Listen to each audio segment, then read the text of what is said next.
நாங்கள் கதை சொல்கிற விதம் உங்களுக்கு பிடிச்சிருந்தா சப்ஸ்கிரைப் பண்ணுங்கள், லைக் பண்ணுங்கள், கமெண்ட் பண்ணுங்கள், ஷேர் பண்ணுங்கள். அதுதான் எங்களை இன்னும் சிறப்பாக கதை சொல்ல வைக்கும். நன்றி. த பாஸ் ஸ்டோரி உங்களை அன்புடன் வரவேற்கிறது.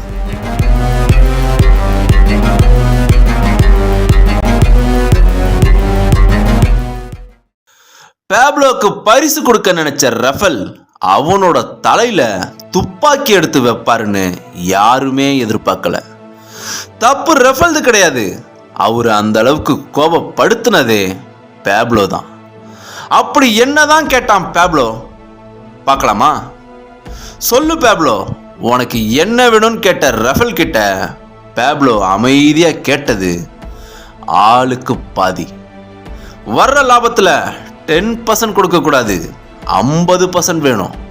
நாம 2 பேரும் ஈக்குவல் பார்ட்னர்ஸ் ஆகணும்.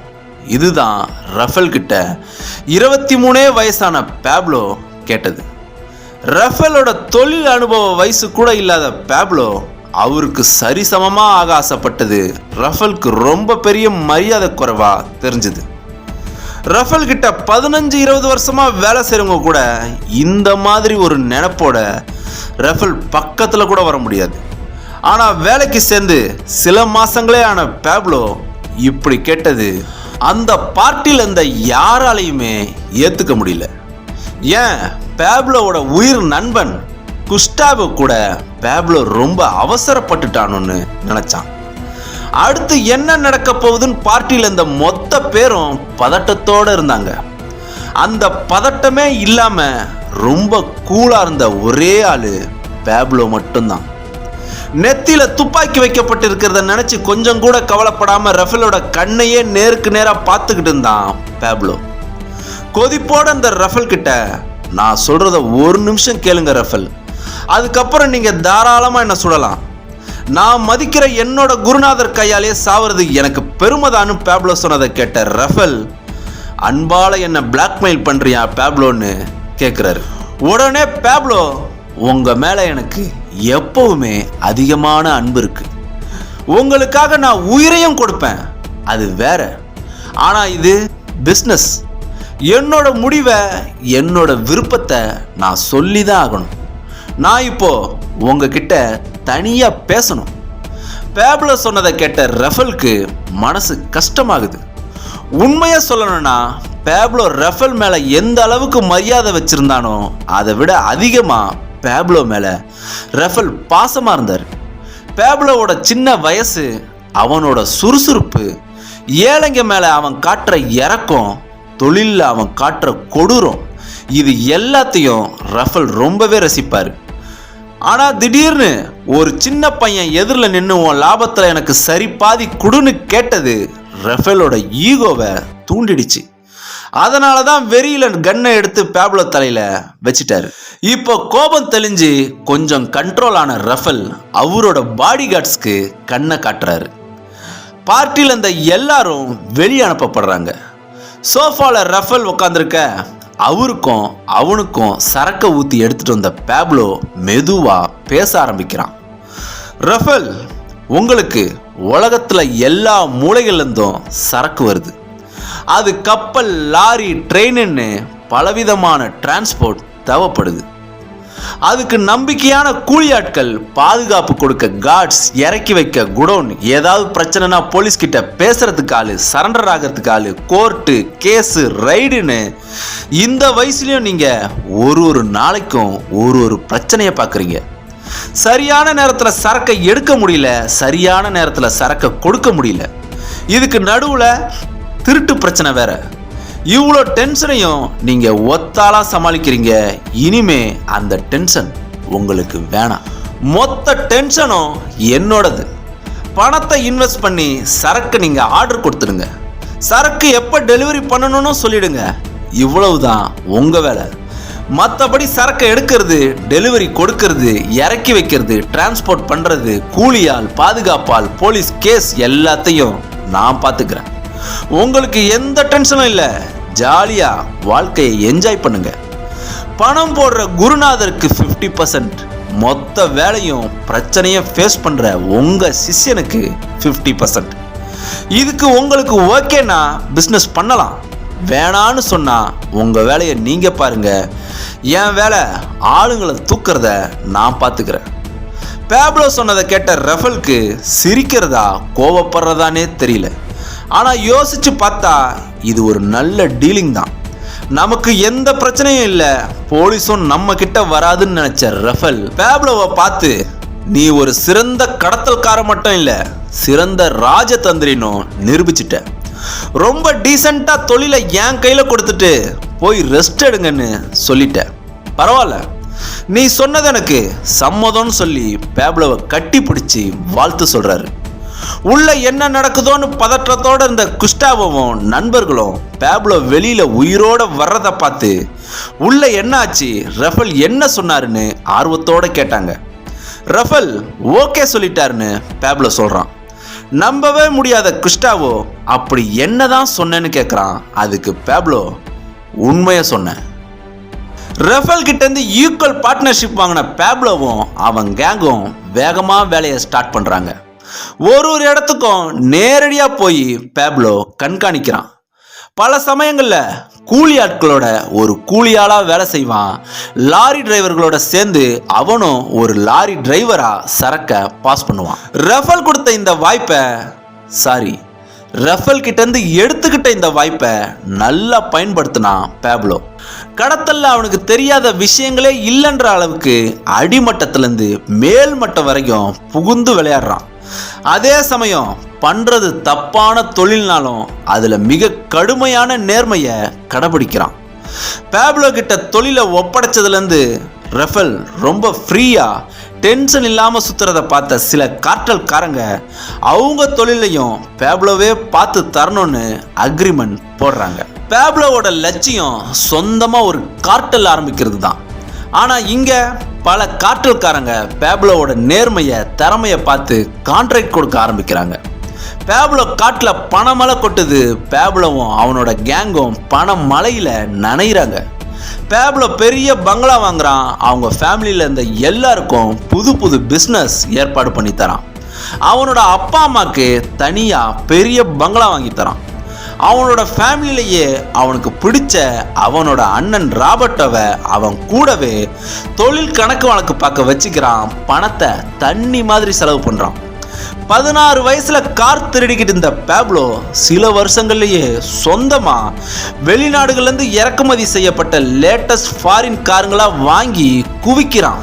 மெத்லின்ல பேப்லோ கார்ல வர்ற அழகை பார்க்கவே ஒரு ரசிகர் கூட்டம் இருக்கும். என்னதான் பணம் செல்வாக்கு புகழ்னு வந்தாலும் பேப்லோவோட பிறவி குணம் ஒன்று மட்டும் மாறவே இல்லை. திடீர்னு ஒரு லாரி எடுத்து அவனே ஓட்டிக்கிட்டு போவான். ஏதாவது சூப்பர் மார்க்கெட்டில் நிறுத்துவான். கடையில் இருக்க மொத்த பொருட்களையும் ஏற்ற சொல்லுவான். துணிக்கடை வாசலில் நிறுத்துவான். மொத்த துணிகளையும் லாரியில் ஏற்றுன்னு சொல்லுவான். பேப்லோ வந்து நின்னாலே கடை மொத்தமும் காலி ஆகிடும். ஆனால் எல்லா கடைக்காரங்களுக்கும் ₹1 பேலன்ஸ் இல்லாமல் கொடுத்துருவான். நேராக தனியாக லாரியை ஓட்டிக்கிட்டு கஷ்டப்படுற ஜனங்க இருக்கிற இடத்துல நிறுத்தி அவன் கையாலேயே பொருட்களை எடுத்து ஜனங்களுக்கு கொடுப்பான். அப்படியே அந்த ஜனங்க கூடவே சேர்ந்து சாப்பிட்டுட்டு அங்கே இருக்கிற பசங்களோட சேர்ந்து ஜாலியாக ஃபுட்பால் விளையாடுவான். நைட்டில் சரக்கு போட்டுட்டு அந்த ஜனங்களோட குடும்ப கதை பிரச்சனைகளை கேட்டு நாட்டாமையாக மாறி தீர்ப்பு சொல்லிக்கிட்டு இருப்பான். இந்த மாதிரி பல வருஷங்களாக பேப்லோ பண்ணிக்கிட்டு இருந்தான். அந்த மக்களுக்கு பேப்லோ தான் பாதுகாப்பு, பேப்லோக்கு அந்த மக்கள் தான் பாதுகாப்பு. இப்படி தான் ஒரு நாள் நைட்டு அந்த ஜனங்க கிட்ட பேசிகிட்டு இருக்கும்போது ஒரு பெரியவர் வந்து பேப்லோவோட கையை பிடிச்சி ஓன்னு ஆள ஆரம்பிச்சிட்டாரு. பேப்லோ அவரை யாருன்னு விசாரிக்க அந்த பெரியவர் பக்கத்து கிராமத்தை சேர்ந்தவர் பேப்லோவை பார்க்கறதுக்காக இங்கே வந்திருக்கிறதா சொல்கிறாங்க. என்ன ஆச்சுன்னு பேப்லோ கேட்குறான். அதுக்கு பெரியவர், டீகோவை பற்றி கேள்விப்பட்டிருக்கியா பேப்லோ? கொலம்பியாவில் அவன் பெரிய தொழிலதிபர், டெக்ஸ்டைல் கம்பெனி வச்சு நடத்துகிறான். கார்ட்டல்காரங்க பல பேரோட தொடர்பில் இருக்கான்.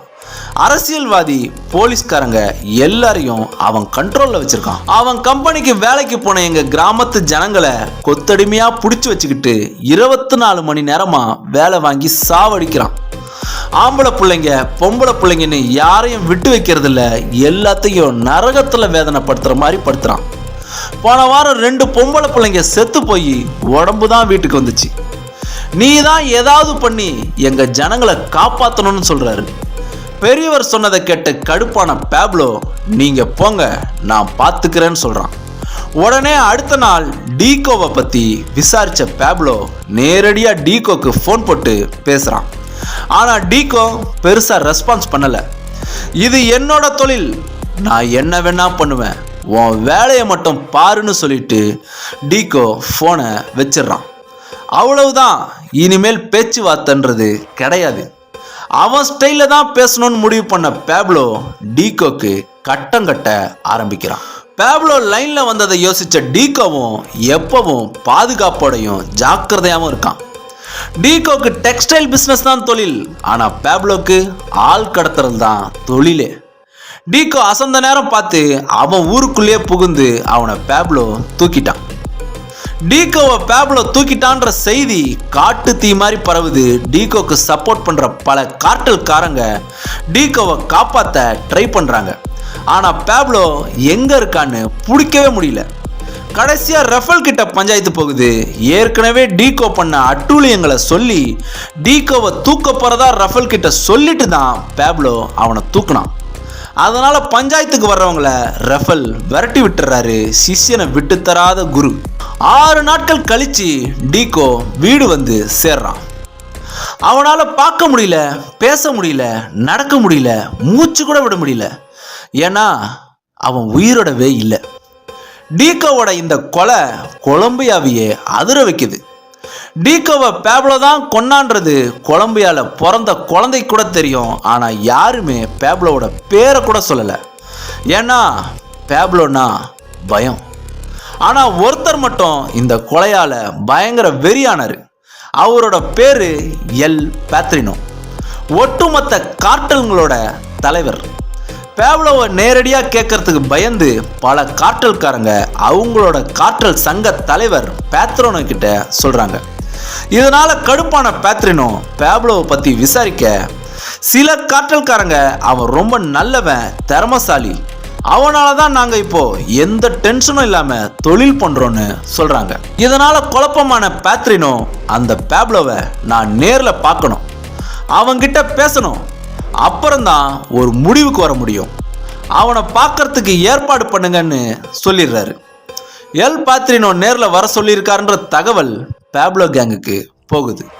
பல கார்ட்டல்காரங்க பேப்லோக்கு எதிர்பார்க்கிறது எல்லாருக்கும் தெரியும். ஆனால் வேற வழி இல்லை, கார்ட்டர் தலைவர் கூப்பிட்டா யாரா இருந்தாலும் போய் தான் ஆகணும். பேப்லோ நல்ல ஸ்டைலாக கோட் ஷூட் போட்டுக்கிட்டு கிளம்புறான். எப்படியும் ஆயுதங்கள் எடுத்துட்டு போக விட மாட்டாங்க, செக் பண்ணுவாங்க. இருந்தாலும் ஜாக்கிரதையா இருன்னு ரஃபல் எச்சரிக்கை பண்ணியிருந்தாரு. என்ன பண்ணலான்னு யோசிச்ச பேப்லோ கபாலி படத்துல ரஜினி கிளைமேக்ஸ்ல கோட்டோட கைக்குள்ள ஒரு சின்ன கன்னை வச்சிருப்பாரு. கபாலி ஸ்டைல்ல இல்லைங்க, பேப்லோ ஸ்டைல்ல தான் கபாலி படத்துல வச்சது. ஒரு சின்ன கன்னை கைக்குள்ள மறைச்சு எடுத்துட்டு போறான்.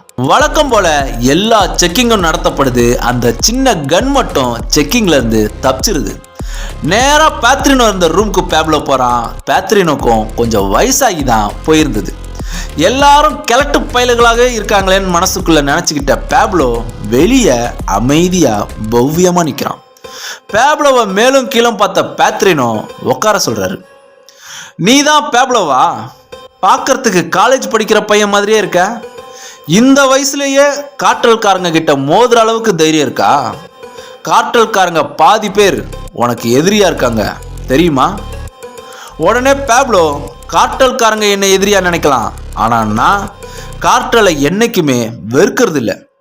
என்னோட ஆசை, கனவு எல்லாமே ஒரு வெற்றிகரமான கார்ட்டல் உருவாக்குறது தான்னு சொல்றான். இதை கேட்ட பேத்ரினோ, எங்களை மீறி உன்னால எந்த கார்ட்டலை உருவாக்க முடியும்? அதுக்கு நீ முதல்ல உயிரோட இருக்கணும் தெரியுமான்னு சொல்லிக்கிட்டே டேபிள்ல இருந்து கன் எடுத்து பேப்லோ கிட்ட நெருக்கமா வந்து பேப்லோவோட நெஞ்சில கன்னை வைக்கிறாரு. இப்ப இருக்கிற பாதி கார்ட்டல்காரங்க உன்னை கொல்ல சொல்லிட்டாங்க. பேத்ரினோ பேசிக்கிட்டு இருக்கும் போதே பேப்லோ கோர்ட்டு கைக்குள்ள இருந்த சின்ன துப்பாக்கியை உருவி மெதுவா பேத்ரினோக்கு தெரியாம அவர் வயிற்றுல வைக்கிறான். பேத்ரினோ அவனை சுடணும்னு நினைச்சாருன்னா அதுக்குள்ள அவரை நாம சுடணும்னு காத்திருக்கான் பேப்லோ. உடனே பேத்ரினோ, உன்னை நானும் கொல்லணும்னு தான் நினைச்சேன், ஆனா ரஃபல் உன்னை பத்தி நிறைய சொன்னாரு, அதுக்கப்புறம் தான் டீகோட் பண்ணது எல்லாம் விசாரித்தேன். ரொம்ப சரியாக தான் பண்ணியிருக்கேன். நானும் என்னோட 20 வயசில் இந்த மாதிரி ஒரு கொலையை பண்ணிட்டு தான் கார்ட்டலுக்குள்ள நுழைஞ்சேன். சரி, ஓகே, இப்போ தீர்ப்பு சொல்ல வேண்டிய நேரம் வந்துடுச்சு. என் ஆளுங்களை உள்ளே கூப்பிட போகிறேன். அவங்க வர்றதுக்குள்ள எனக்கு தெரியாமல் என்னோட வயிற்றுல வச்சிருக்கிய அந்த பெரிட்டா கன்னு, அதை மறைச்சு வச்சுக்கோ. இப்போ புரியுது பேப்லோக்கு இவ்வளோ வயசாகியும் பேத்ரினோ எப்படி கார்ட்டல் தலைவர் பதவியில் இருக்காருன்றது. பேப்லோ அமைதியாக எழுந்து நிற்கிறான். மொத்த கார்ட்டல்காரங்களும் ரூம்க்கு வராங்க. அவங்கள பார்த்த பேத்ரினோ, பேப்லோவை என்ன பண்ணலான்னு நான் முடிவெடுத்துட்டேன். அவனோட தைரியத்தையும் திறமையும் பாராட்டி அவனோட கனவை நான் நிறைவேற்றி வைக்க போறேன். இன்னையிலேருந்து நம்மளோட கார்ட்டல் சங்கத்துக்கு ஒரு இளமையான சுறுசுறுப்பான புது உறுப்பினர் கிடைக்க போறாரு. பேப்லோ, புதுசா ஒரு கார்ட்டல் உருவாக்க நான் அனுமதி தரேன். பேப்லோ எஸ்கோபர் ஒரு கார்ட்டல் தலைவர். பேத்ரினோ சொன்னதை கேட்ட பல கார்ட்டல்காரங்க கைத்தட்டி ஆரவாரம் செஞ்சாங்க. அதுல சில பேர் உள்ளுக்குள்ளேயே எரிச்சலானாங்க. பேப்லோக்கு இது கனவா நினைவானே தெரியல. சந்தோஷத்தை கூட அவனால் வெளிப்படுத்த முடியாம அமைதியா நின்னான். அவனோட தோலை தட்டின பேத்ரினோ, சொல்லு பேப்லோ, உன்னோட கார்ட்டலுக்கு என்ன பேர் வைக்கலான்னு கேட்குறாரு. நினைவுக்கு வந்த பேப்லோ சொன்ன பதில் மெத்தலின். மெத்தலின் கார்ட்டல். அவனோட ஊர் பேர்லேயே கார்ட்டலுக்கு பேர் வச்சான் பேப்லோ. அவனோட ஊரையும் ஜனங்களையும் அவனுக்கு அவ்வளோ பிடிக்கும். சும்மாவே பேப்லோ பயங்கரமா ஆடுவான். இதுல கார்ட்டல்ன்ற சலங்கைய வேற கட்டி விட்டுட்டாரு பேத்ரினோ. சொல்லவா வேணும், இனிமேதான் பேப்லோவோட ஒரிஜினல் ஆட்டமே. காட்சிகள் ஆரம்பம். பார்க்கறதுக்கு தயாரா இருங்க. அடுத்த பகுதியில் பார்க்கலாம்.